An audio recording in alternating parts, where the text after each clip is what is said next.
Welcome to Bible Sayings. Prepare for a moment of reflection and inspiration with the Word of God. Today we will be talking about the fourth part of the first book of Samuel. David fled from Naioth in Ramah and came and said to Jonathan, "What have I done? What is my iniquity? What is my sin before your father, that he seeks my life?"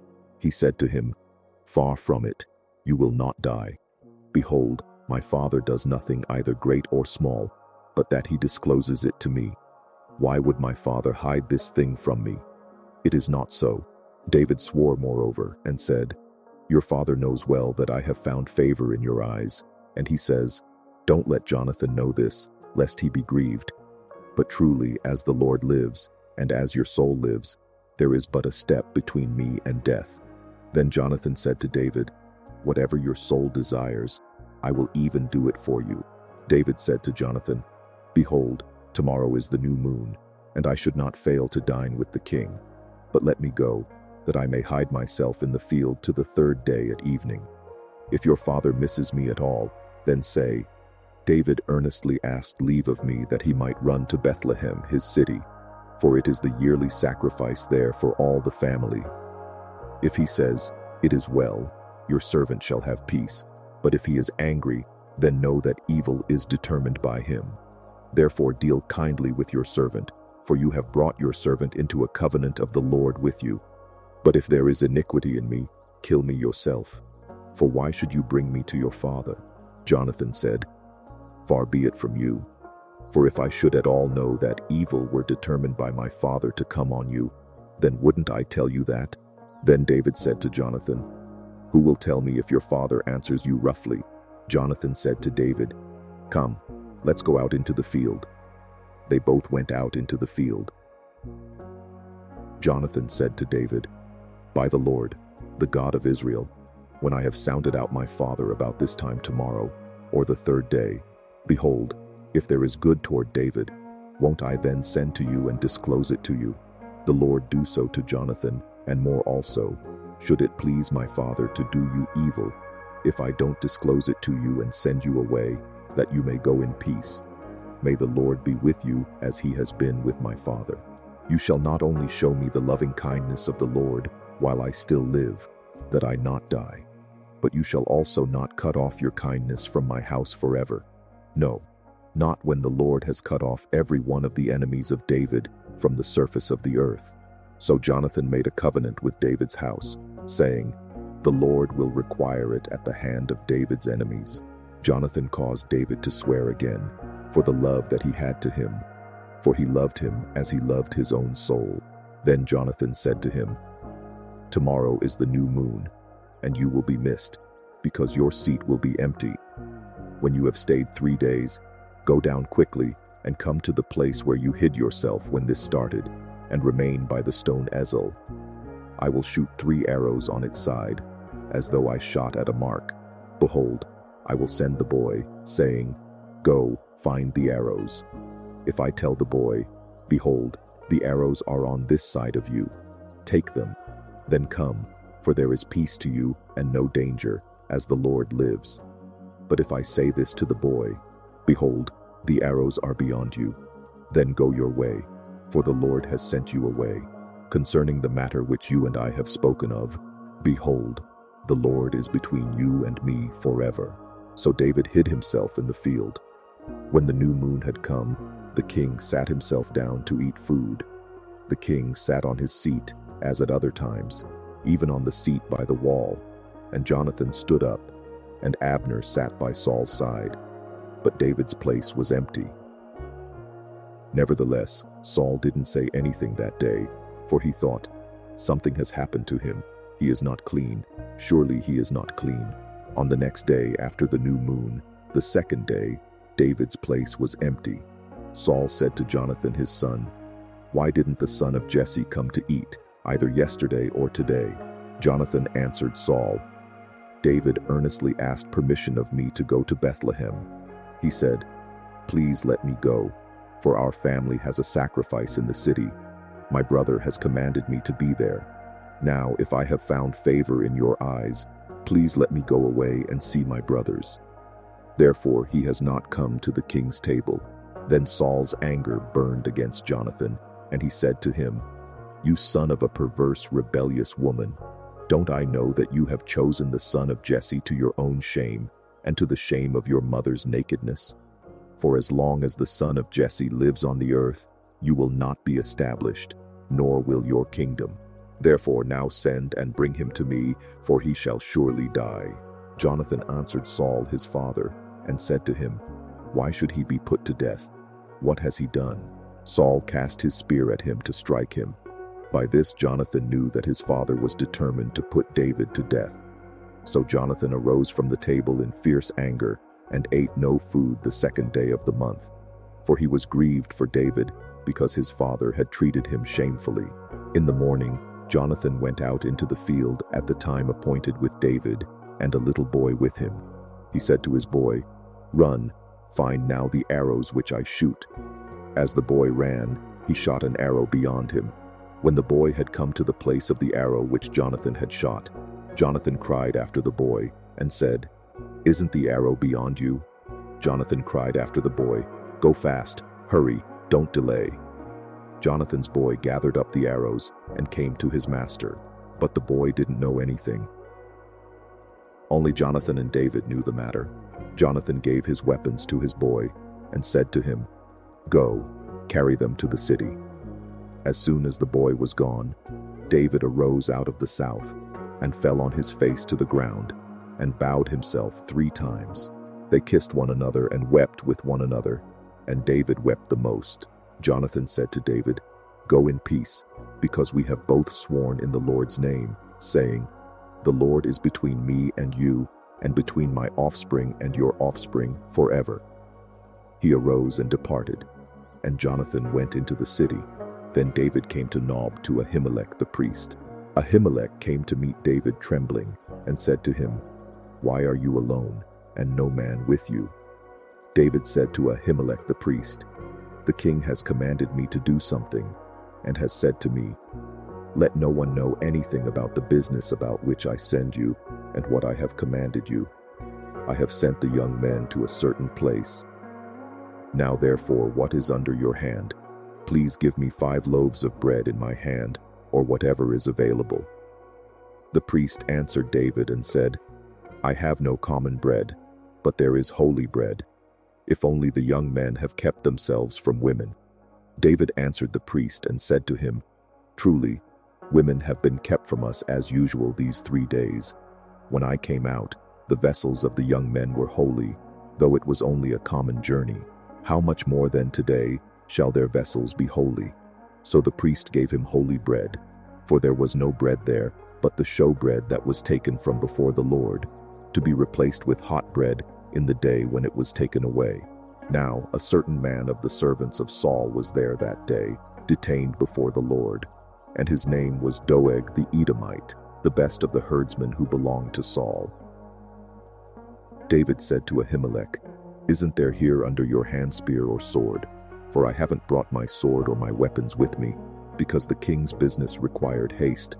The priest said, "Behold, the sword of Goliath the Philistine, whom you killed in the valley of Elah, is here wrapped in a cloth behind the ephod. If you would like to take that, take it, for there is no other except that here." David said, "There is none like that. Give it to me." David arose and fled that day for fear of Saul, and went to Achish the king of Gath. The servants of Achish said to him, "Isn't this David the king of the land? Didn't they sing to one another about him in dances, saying, 'Saul has slain his thousands, and David his 10,000s?'" David laid up these words in his heart, and was very afraid of Achish the king of Gath. He changed his behavior before them, and pretended to be insane in their hands, and scribbled on the doors of the gate, and let his spittle fall down on his beard. Then Achish said to his servants, "Look, you see the man is insane. Why then have you brought him to me? Do I lack madmen, that you have brought this fellow to play the madman in my presence? Should this fellow come into my house?" David therefore departed from there, and escaped to Adullam's cave. When his brothers and all his father's house heard it, they went down there to him, everyone who was in distress, everyone who was in debt. and everyone who was discontented gathered themselves to him, and he became captain over them. There were with him about 400 men. David went from there to Mizpeh of Moab, and he said to the king of Moab, "Please let my father and my mother come out to you until I know what God will do for me." He brought them before the king of Moab, and they lived with him all the time that David was in the stronghold. The prophet Gad said to David, "Don't stay in the stronghold. Depart and go into the land of Judah." Then David departed and came into the forest of Hereth. Saul heard that David was discovered, with the men who were with him. Now Saul was sitting in Gibeah, under the tamarisk tree in Ramah, with his spear in his hand, and all his servants were standing around him. Saul said to his servants who stood around him, "Hear now, you Benjamites. Will the son of Jesse give every one of you fields and vineyards? Will he make you all captains of thousands and captains of hundreds? Is that why all of you have conspired against me? And there is no one who discloses to me when my son makes a treaty with the son of Jesse, and there is none of you who is sorry for me, or discloses to me that my son has stirred up my servant against me to lie in wait, as it is today." Then Doeg the Edomite, who stood by the servants of Saul, answered and said, "I saw the son of Jesse coming to Nob, to Ahimelech the son of Ahitub. He inquired of the Lord for him, gave him food, and gave him the sword of Goliath the Philistine." Then the king sent to call Ahimelech the priest, the son of Ahitub, and all his father's house, the priests who were in Nob, and they all came to the king. Saul said, "Hear now, you son of Ahitub." He answered, "Here I am, my lord." Saul said to him, "Why have you conspired against me, you and the son of Jesse, in that you have given him bread and a sword, and have inquired of God for him, that he should rise against me, to lie in wait, as it is today?" Then Ahimelech answered the king and said, "Who among all your servants is so faithful as David, who is the king's son-in-law, captain of your bodyguard, and honored in your house? Have I today begun to inquire of God for him? Be it far from me.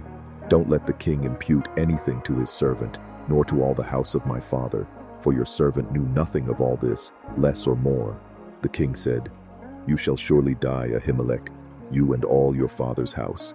The king said to the guard who stood about him, "Turn and kill the priests of the Lord, because their hand also is with David, and because they knew that he fled and didn't disclose it to me."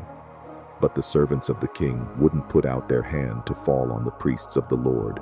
The king said to Doeg, "Turn and attack the priests." Doeg the Edomite turned, and he attacked the priests, and he killed on that day 85 people who wore a linen ephod. He struck Nob, the city of the priests, with the edge of the sword, both men and women, children and nursing babies, and cattle, donkeys, and sheep, with the edge of the sword. One of the sons of Ahimelech, the son of Ahitub, named Abiathar, escaped and fled after David. Abiathar told David that Saul had slain the Lord's priests. David said to Abiathar, "I knew on that day, when Doeg the Edomite was there, that he would surely tell Saul, 'I am responsible for the death of all the persons of your father's house. Stay with me. Don't be afraid, for he who seeks my life seeks your life. You will be safe with me.'" David was told, "Behold, the Philistines are fighting against Keilah and are robbing the threshing floors." Therefore David inquired of the Lord, saying, "Shall I go and strike these Philistines?" The Lord said to David, "Go strike the Philistines and save Keilah." David's men said to him, "Behold, we are afraid here in Judah. How much more then if we go to Keilah against the armies of the Philistines?" Then David inquired of the Lord yet again. The Lord answered him and said, "Arise, go down to Keilah, for I will deliver the Philistines into your hand." David and his men went to Keilah and fought with the Philistines, and brought away their livestock, and killed them with a great slaughter. So David saved the inhabitants of Keilah. When Abiathar the son of Ahimelech fled to David to Keilah, he came down with an ephod in his hand. Saul was told that David had come to Keilah. Saul said, "God has delivered him into my hand, for he is shut in by entering into a town that has gates and bars." Saul summoned all the people to war, to go down to Keilah to besiege David and his men. David knew that Saul was devising mischief against him. He said to Abiathar the priest, "Bring the ephod here." Then David said, "O Lord, the God of Israel, your servant has surely heard that Saul seeks to come to Keilah to destroy the city for my sake. Will the men of Keilah deliver me up into his hand? Will Saul come down as your servant has heard? Lord, the God of Israel, I beg you, tell your servant." The Lord said, "He will come down." Then David said, "Will the men of Keilah deliver me and my men into the hand of Saul?" The Lord said, "They will deliver you up." Then David and his men, who were about 600, arose and departed out of Keilah and went wherever they could go. Saul was told that David had escaped from Keilah, and he gave up going there. David stayed in the wilderness in the strongholds, and remained in the hill country in the wilderness of Ziph. Saul sought him every day, but God didn't deliver him into his hand. David saw that Saul had come out to seek his life. David was in the wilderness of Ziph in the woods. Jonathan, Saul's son, arose and went to David into the woods and strengthened his hand in God. He said to him, "Don't be afraid, for the hand of Saul, my father, won't find you, and you will be king over Israel, and I will be next to you, and Saul my father knows that also." They both made a covenant before the Lord. Then David stayed in the woods, and Jonathan went to his house. Then the Ziphites came up to Saul to Gibeah, saying, "Doesn't David hide himself with us in the strongholds in the woods, in the hill of Hachilah, which is on the south of the desert? Now therefore, O king, come down, according to all the desire of your soul to come down, and our part will be to deliver him up into the king's hand." Saul said, "You are blessed by the Lord, for you have had compassion on me. Please go make yet more sure, and know and see his place where his haunt is, and who has seen him there. For I have been told that he is very cunning. See therefore, and take knowledge of all the lurking places where he hides himself, and come again to me with certainty, and I will go with you. It shall happen, if he is in the land, that I will search him out among all the thousands of Judah." They arose and went to Ziph before Saul. But David and his men were in the wilderness of Maon, in the Arabah on the south of the desert. Saul and his men went to seek him. When David was told, he went down to the rock and stayed in the wilderness of Maon.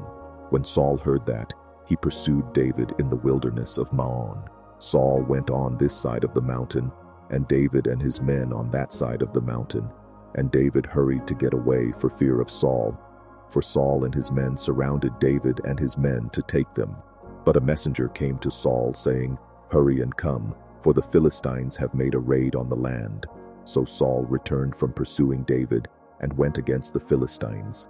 Therefore they called that place Selah Hamalekoth. David went up from there and lived in the strongholds of En-Gedi.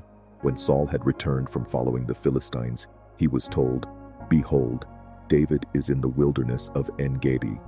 Then Saul took 3,000 chosen men out of all Israel and went to seek David and his men on the rocks of the wild goats.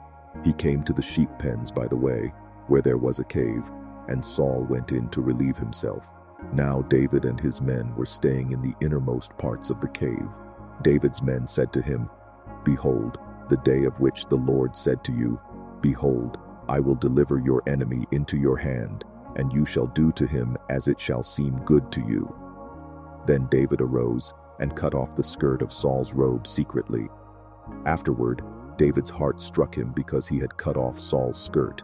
He said to his men, "The Lord forbid that I should do this thing to my Lord, the Lord's anointed, to stretch out my hand against him, since he is the Lord's anointed." So David checked his men with these words, and didn't allow them to rise against Saul. Saul rose up out of the cave and went on his way. David also arose afterward and went out of the cave and cried after Saul, saying, "My lord the king." When Saul looked behind him, David bowed with his face to the earth and showed respect. David said to Saul, "Why do you listen to men's words, saying, 'Behold, David seeks to harm you'? Behold, today your eyes have seen how the Lord had delivered you today into my hand in the cave. Some urged me to kill you, but I spared you. I said, 'I will not stretch out my hand against my Lord, for he is the Lord's anointed.' Moreover, my father, behold, yes, see the skirt of your robe in my hand. For in that I cut off the skirt of your robe and didn't kill you. Know and see that there is neither evil nor disobedience in my hand. I have not sinned against you, though you hunt for my life to take it. May the Lord judge between me and you, and may the Lord avenge me of you, but my hand will not be on you. As the proverb of the ancients says, out of the wicked comes wickedness, but my hand will not be on you. Against whom has the king of Israel come out? Whom do you pursue? A dead dog? A flea? May the Lord therefore be judge, and give sentence between me and you, and see, and plead my cause, and deliver me out of your hand. It came to pass, when David had finished speaking these words to Saul, that Saul said, Is that your voice, my son David? Saul lifted up his voice and wept. He said to David, You are more righteous than I, for you have done good to me, whereas I have done evil to you. You have declared today how you have dealt well with me, because when the Lord had delivered me up into your hand, you didn't kill me. For if a man finds his enemy, will he let him go away unharmed? Therefore may the Lord reward you good for that which you have done to me today. Now behold, I know that you will surely be king, and that the kingdom of Israel will be established in your hand. Swear now therefore to me by the Lord, that you will not cut off my offspring after me, and that you will not destroy my name out of my father's house. David swore to Saul. Saul went home, but David and his men went up to the stronghold. Samuel died, and all Israel gathered themselves together and mourned for him, and buried him at his house at Ramah.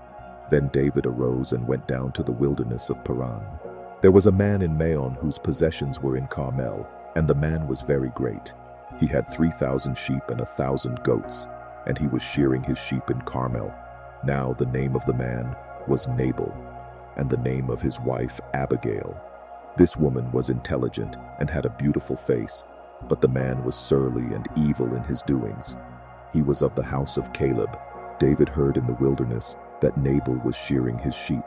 David sent 10 young men, and David said to the young men, Go up to Carmel, and go to Nabal, and greet him in my name.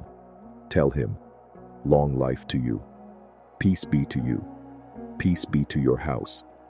Peace be to all that you have. Now I have heard that you have shearers. Your shepherds have now been with us, and we didn't harm them.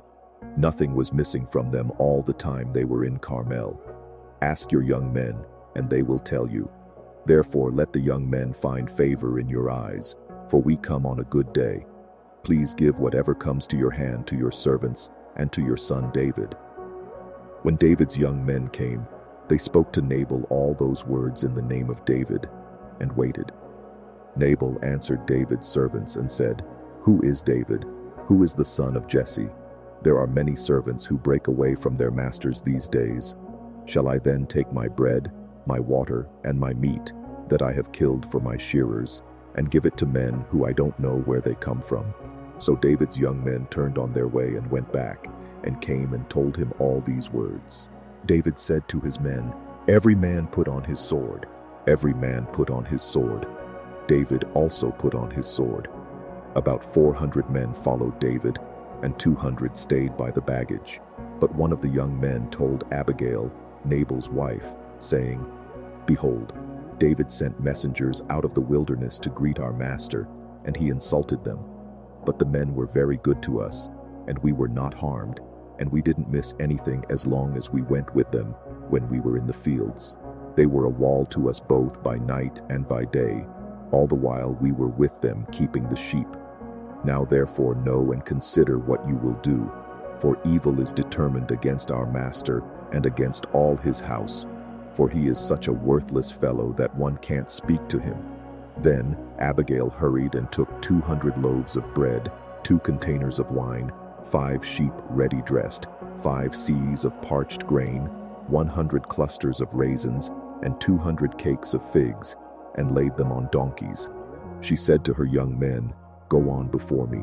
Behold, I am coming after you. But she didn't tell her husband, Nabal. As she rode on her donkey and came down hidden by the mountain, behold, David and his men came down toward her, and she met them. Now David had said, Surely in vain I have kept all that this fellow has in the wilderness, so that nothing was missed of all that pertained to him. He has returned me evil for good. God, do so to the enemies of David, and more also, if I leave of all that belongs to him by the morning light, so much as one who urinates on a wall. When Abigail saw David, she hurried and got off her donkey, and fell before David on her face, and bowed herself to the ground. She fell at his feet and said, "On me, my lord, on me be the blame. Please let your servant speak in your ears. Hear the words of your servant. Please don't let my lord pay attention to this worthless fellow Nabal, for as his name is, so is he. Nabal ++ is his name, and folly is with him. But I, your servant, didn't see my lord's young men whom you sent. Now therefore, my lord, as the Lord lives and as your soul lives, since the Lord has withheld you from blood guiltiness and from avenging yourself with your own hand, now therefore let your enemies and those who seek evil to my lord be as Nabal. Now this present which your servant has brought to my lord, let it be given to the young men who follow my lord. Please forgive the trespass of your servant, for the Lord will certainly make my lord a sure house, because my lord fights the Lord's battles. Evil will not be found in you all your days. Though men may rise up to pursue you and to seek your soul, yet the soul of my lord will be bound in the bundle of life with the Lord your God. He will sling out the souls of your enemies as from a sling's pocket. It will come to pass, when the Lord has done to my lord according to all the good that he has spoken concerning you, and has appointed you prince over Israel, that this shall be no grief to you, nor offense of heart to my lord, either that you have shed blood without cause, or that my lord has avenged himself. When the Lord has dealt well with my lord, then remember your servant." David said to Abigail, "Blessed is the Lord, the God of Israel, who sent you today to meet me. Blessed is your discretion, and blessed are you, who have kept me today from blood guiltiness, and from avenging myself with my own hand. For indeed, as the Lord the God of Israel lives, who has withheld me from harming you, unless you had hurried and come to meet me, surely there wouldn't have been left to Nabal by the morning light so much as one who urinates on a wall." So David received from her hand that which she had brought him. Then he said to her, "Go up in peace to your house. Behold, I have listened to your voice and have granted your request." Abigail came to Nabal, and behold, he held a feast in his house like the feast of a king. Nabal's heart was merry within him, for he was very drunk. Therefore she told him nothing until the morning light.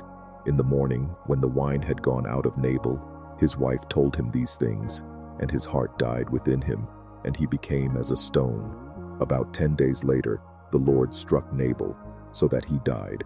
When David heard that Nabal was dead, he said, "Blessed is the Lord, who has pleaded the cause of my reproach from the hand of Nabal, and has kept back his servant from evil.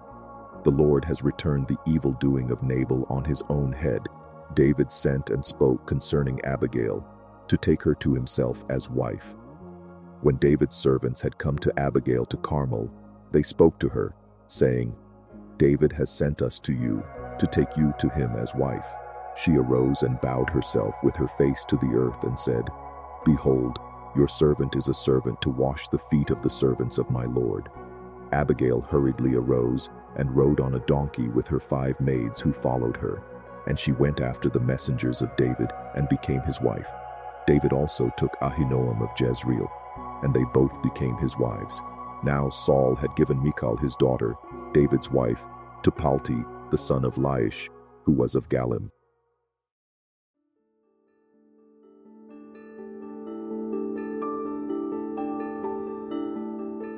We have reached the end of another Bible sayings for today. May the message inspire and strengthen your faith. We hope this portion of the word has touched your heart.